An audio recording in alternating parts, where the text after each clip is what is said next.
وسلم على رسوله الكريم اما بعد فاعوذ باللہ من الشیطان الرجیم بسم اللہ الرحمن الرحیم۔ الحمدللہ یہاں ہر سال کیک بھی کٹتا ہے اور حضور صلی اللہ علیہ وسلم کے دیوانے اور مستانے علماء کے لیے علماء کا استقبال بھی کرتے ہیں، عوام اہل سنت کا بھی استقبال کرتے ہیں۔ اس سال ایک کمی ہے،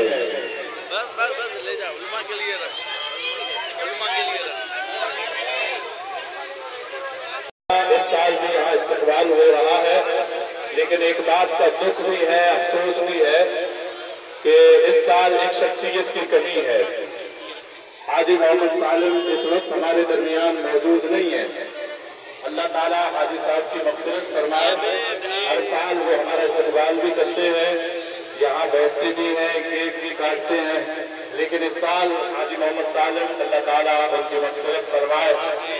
ان کو کروٹ کروٹ جنت نصیب فرمائے، ہمارے درمیان موجود نہیں ہے۔ انشاءاللہ فاتحہ بھی ہوگی اور حاجی صاحب کے لیے دعا بھی ہوگی۔ بالکل، یہ پودا جو ہے، یہ جو یہاں استقبال ہوتا ہے، یہ حاجی سالم کا ہی لگایا ہوا پودا ہے، انہوں نے ہی ابتدا کیا۔ انشاءاللہ ہم قوی امید کرتے ہیں ان کے بیٹے پوتے اس چیز کو جاری و ساری رکھیں گے، ہم رہے نہ رہے، ہماری آنے والی نسل رہے، لیکن یہاں انشاءاللہ ہر سال اسٹاف بھی ہوگا، استقبال بھی ہوگا اور کیک بھی کاٹا جائے گا۔ اس کے ساتھ ساتھ میں آپ کو یہ بتاتا چلوں، آج چونکہ 6 ستمبر ہے، کل 7 ستمبر ہے، عقیدہ ختم نبوت پر حضور قائد ملت اسلامیہ علامہ شاہ احمد نورانی صدیقی نے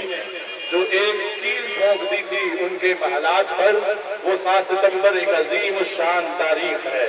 اس کو بھی لازم یاد رکھیں، اس لیے کہ ہمارے ایمان کا اساس عقیدہ ختم نبوت ہے،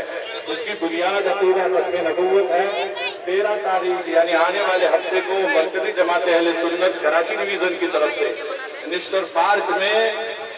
عظیم الشان عقیدہ ختم نبوت کانفرنس کا انعقاد کیا گیا۔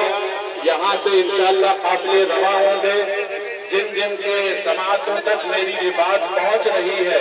انشاءاللہ ان کو میں دعوت دے رہا ہوں، وہ نشتر پارک کے میدان کو سجائیں اور ضرور تشریف لائیں، قافلے کی صورت میں آئیں، بائک پہ آ جائیں، کسی بھی صورت میں